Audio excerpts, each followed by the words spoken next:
15,000 रुपया कौन कर गई मांग के लेके हम लेके दो दिलिए सिरा करी होवे छी त ले जब ते बोरा गेली और गेली ते का कोठे त फोटवा त कहै था दादी उठा ना त कोई बात बड़ा कर त फिर मन में कहै था जे हमरा घर में जनु आगे ला गेल बा। ऐसे 2-4 दिन पहले उ जर गेल।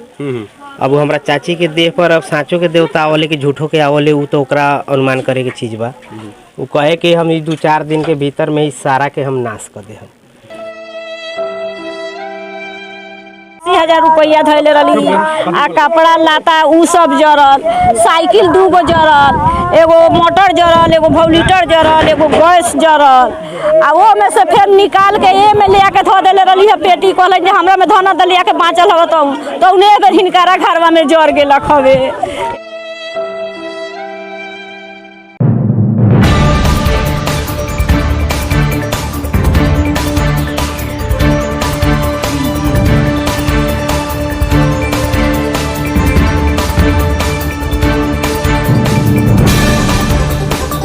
नमस्कार वो लगन देख रहल बाड़ी तिखानी बादल न्यूज़ हमनी के पहुँचल बाड़ी रौतहट के परोहा नगर पालिका अंतर्गत वार्ड 3 के तेजा पकड़ गांव में, जहां अभी अभी एक भयंकर क्षति भेल बा। अगलगी में यहाँ 4 गो घर जल करके राख हो गई बा।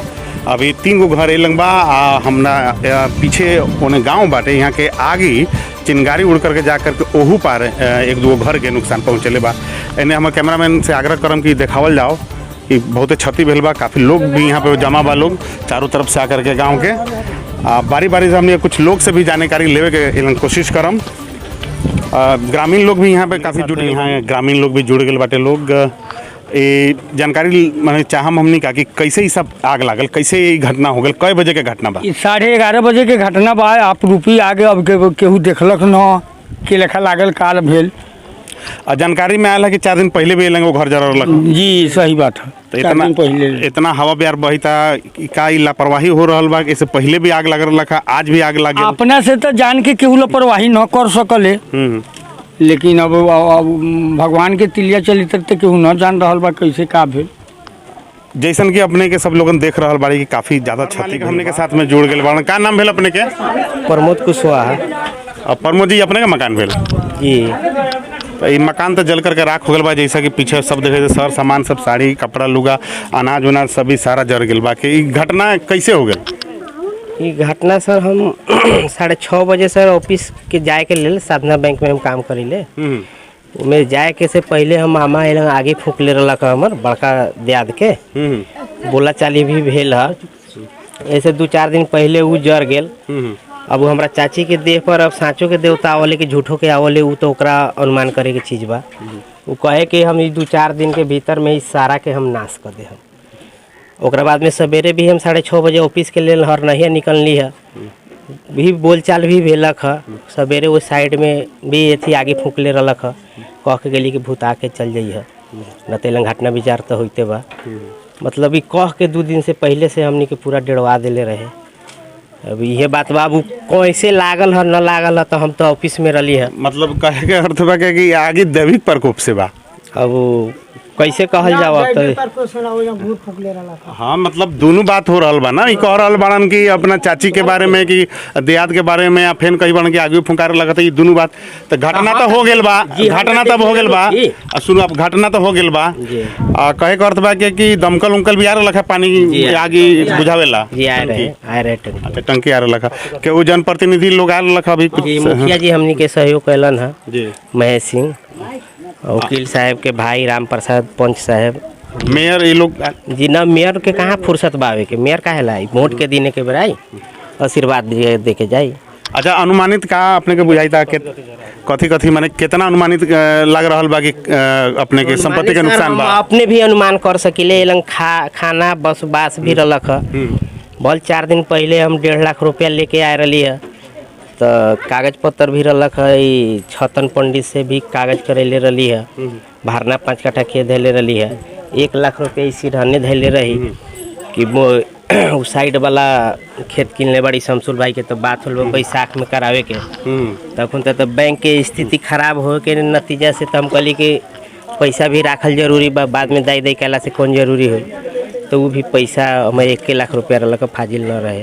हाँ, तो सरकार से का मांग करेगा चाहे हम जैसे ही हम घटना रहल? सरकार आज ले आग लगी में केकरा कथी दे दिले बा, ये अपने एगो फॉर्मेलिटी में निभावे बड़ी, दुख सुख तो हमरा अपने करे के बा ना, हमनी के काम बा जनता के दुख दर्द के सरकार तक पहुंचावे के। पहुंचा देवे के, लेकिन जनता केकरा के दे दे, सरकार केकरा के दे दिले बा, एगो 2-4 कलम बता सकेले अपने। देखू आग लगला से क्षति भेल बा, काफ़ी दुखी भी बाड़न, देख रहल बड़ी अपने के जे सामान भी बा इनका रुपया के भी काफ़ी नुकसान भेल बा, जैसे कि बता रहल बाड़न 1.5 लाख रुपया लेके आ रहल नहीं अपना। एकरा अलावा जे सामान बा तो अनुमानित लागत के अभी कोनो एकर अंदेशा नहीं है, बैठ करके लोग सोची तब था लागी कि कितना नुकसान भेल बा। कोनो मवेशी वगैरह भी जरल बा? जी ना, वैसन कोनो किस्म के आदमी के कोनो क्षति? जी क्षति नहीं है आदमी के, तो आदमी के क्षति नहीं है, मवेशी के क्षति नहीं है। घर देखल जाओ, 2 घर तो उन्हें हम अपने के देखेबे कैली है, घर देखावल जाओ हम कैमरामैन साहब।